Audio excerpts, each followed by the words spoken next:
2021년 12월 아프리카TV 인기 BJ 릴카가 3년 넘게 스토킹을 이어온 스토커 때문에 장기 휴방을 선언했다.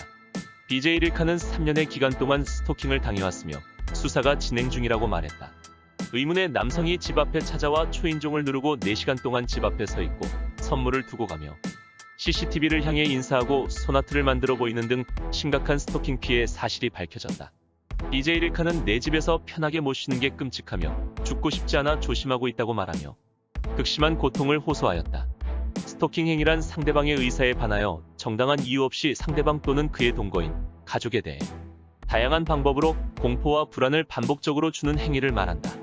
타인으로 하여금 공격을 당하거나 살해가 될 위협을 느끼게 할 정도로 남을 쫓아다니는 것이 스토킹 행위에 포함되며 직접적인 접촉이 없는 전화나 이메일, 문자 등을 보내 지속적으로 괴롭히는 것도 스토킹 행위 중 하나이다. 스토킹 범죄란 이러한 스토킹 행위를 지속적 또는 반복적으로 하는 것을 말한다. 기존의 스토킹 범죄는 경범죄 처벌법에 의하여 10만 원 이하 벌금으로 처벌해왔지만 더 엄중한 처벌과 효과적인 피해자 보호를 위해 2021년 10월 21일 스토킹 범죄의 처벌 등에 관한 법률이 시행되었다. 스토킹 처벌법은 1999년 처음 발의된 이후 20년 넘도록 국회에서 통과되지 못하다가 2021년 3월 국회 통과 후 2021년 10월 21일부터 시행하게 되었다. 스토킹 처벌법에 따르면 스토킹 범죄를 저지른 사람은 3년 이하의 징역 또는 3천만 원 이하의 벌금에 처하고 흉기 또는 그 밖의 위험한 물건을 휴대하거나 이용하여 스토킹 범죄를 저지른 사람은 5년 이하의 징역 또는 5천만 원 이하의 벌금에 처한다. 추가 범죄를 막아야 할 때에는 가해자가 피해자의 반경 100m 이내에 접근할 수 없도록 1개월간 긴급 응급 조치를 할 수 있으며 위반할 경우 1천만 원 이하의 과태료가 부과된다. 또한 스토킹 범죄의 재발을 방지하기 위하여 접근 금지 등의 수단으로 잠정 조치를 취할 수 있으며 잠정 조치를 불이행할 경우 2년 이하의 징역 또는 2천만 원 이하의 벌금에 처하는 형사 처분이 가능하다. 이러한 스토킹 처벌법이 시행되면서 경찰은 스토킹 범죄 예방과 수사, 피해자 보호와 지원을 위한 스토킹 대응 체계를 구축하여 운영하고 있다. 그러나 현재 스토킹 범죄에 대처에는 여러 가지 한계점들이 존재한다. 첫 번째는 접근 금지 처분의 문제이다. 현재 스토킹 범죄 피해 발생 시에는 피해자의 요청으로 접근 금지를 요청할 수 있다. 접근 금지는 피해자의 전화번호, 집 주소, 직장 주소 등의 정보를 제공받아 가해자에게 해당 정보에 접근하지 않도록 하는 방식으로 진행되는데, 이러한 방식은 오히려 피해자의 정보를 가해자에게 특정하여 전달하게 된다는 문제점이 있다. 피해자는 가해자에 대한 인적사항을 제공받지 못한 채 오히려 가해자가 피해자의 인적사항을 알게 되는 것이다. 또한 접근금지 기간이 대체로 짧으며 그 기간이 끝난 후의 대처가 미흡하다는 것이다. 스토킹 피해를 호소한 BJ 릴카 역시 스토커에게 접근금지 명령이 결정되었지만 그 기간은 2개월뿐이었다. BJ 릴카는 2개월은 괴로웠던 시간에 비해 너무 짧은 기간이고 접근금지 명령이 끝나는 시기를 가해자도 알기에 두려움은 더 크다고 밝혔다. 두 번째는 경찰 인력의 한계와 법의 모호성이다. 스토킹 처벌법으로 인하여 정당한 이유 없이 반복적으로 상대방의 의사에 반하는 행위를 하면 혐의를 적용할 수 있게 되었다. 이에 대해 경찰은 행위가 반복되면 범죄가 되는 것이 형사법 이론으로는 애매한 부분이 있다고 말한다. 행위 자체가 문제가 된다면 그건 반복성과 무관하게 처벌을 해야 할 부분이지만 단순히 행위가 반복된다고 해서 범죄가 된다는 것은 상정하기 어렵다는 것이다. 또한 반복적 행위에 어떤 행위가 포함되느냐에 따라서 형사과 수사과 등 관련 부서가 모두 일임하게 되면서 업무 부담이 늘고 경찰 인력의 부족 현상이 발생한다. 세 번째는 스토킹 처벌법은 가해자에 대한 처벌은 있지만 피해자에 대한 보호 조치가 부족하다는 것이다.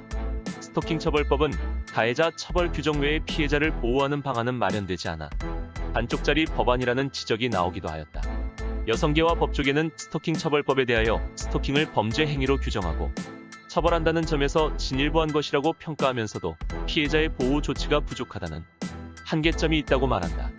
네 번째는 스토킹 처벌법이 반의사불벌죄라는 것이다. 스토킹 처벌법은 반의사불벌죄로 단순한 스토킹 범죄에 대해서는 피해자가 가해자의 처벌을 원하지 않으면 공소를 제기할 수 없다. 이것은 피해자에 대한 합의 강요 및 보복범죄로 이어질 가능성이 높다. 가해자가 피해자에게 합의를 강요하거나 합의를 해주지 않은 것이 가해자를 자극하여 보복범죄로 이어지는 등 상황이 더 악화되는 경우가 발생할 수 있다. 실제로 스토킹 범죄의 피해자들은 이러한 점을 두려워하여 스토킹 피해에 적극적으로 대응하지 못하는 경우가 많다고 한다. 이 외에도 스토킹 처벌법의 스토킹 개념은 가해자가 피해자에게 직접 가거나 도달하는 쪽에 초점을 두고 있어 온라인 스토킹 등 다양한 스토킹 유형에 적용하기 어렵다는 점과 피해자 신변보호, 경찰 인력의 부족 등이 한계점에 해당한다. 경찰도 스토킹 처벌법에 대한 한계점을 인지하여 법 개정에 동의하는 입장이다. 경찰 관계자들은 스토킹 범위를 보다 명확히 하고 반의사불벌죄를 폐지하며 여성가족부가 준비하고 있는 스토킹 피해자 보호법이 국회에서 통과되어 스토킹 범죄의 한계점을 해결하고 피해자 보호와 지원에 힘써야 한다고 밝혔다. 그렇다면 다른 나라들은 스토킹 범죄를 어떻게 처벌하고 있을까? 미국은 스토킹을 범죄로 규정한 최초의 국가이다.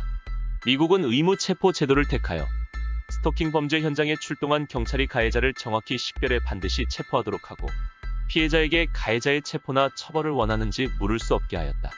피해자의 의사에 관계없이 형사사법기관에서 구속 여부를 결정한다. 일본은 2000년부터 스토커 행위 등의 규제 등에 관한 법률을 시행해왔다.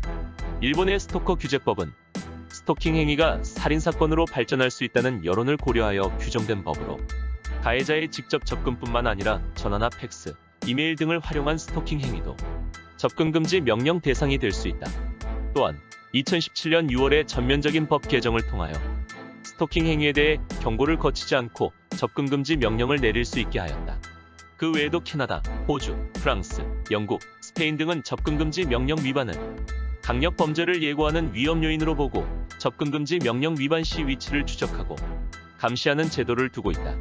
경찰 조사에 따르면 전국 스토킹 범죄 신고 건수는 2018년에는 2,772건, 2019년에는 5,468건으로 크게 증가하였고 2020년에는 4,515건으로 집계되었다.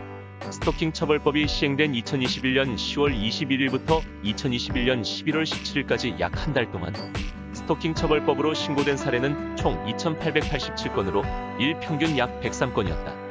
신고 건수가 늘어나는 것은 그만큼 피해자가 늘고 있다는 것을 의미하며 스토킹 범죄 처벌에 대한 중요도가 높아지고 있다고 할 수 있다. 현재 시행되고 있는 스토킹 처벌법의 한계점을 보완하여 스토킹 범죄 피해자들이 불안에서 벗어나 안전하게 생활할 수 있기를 기대한다.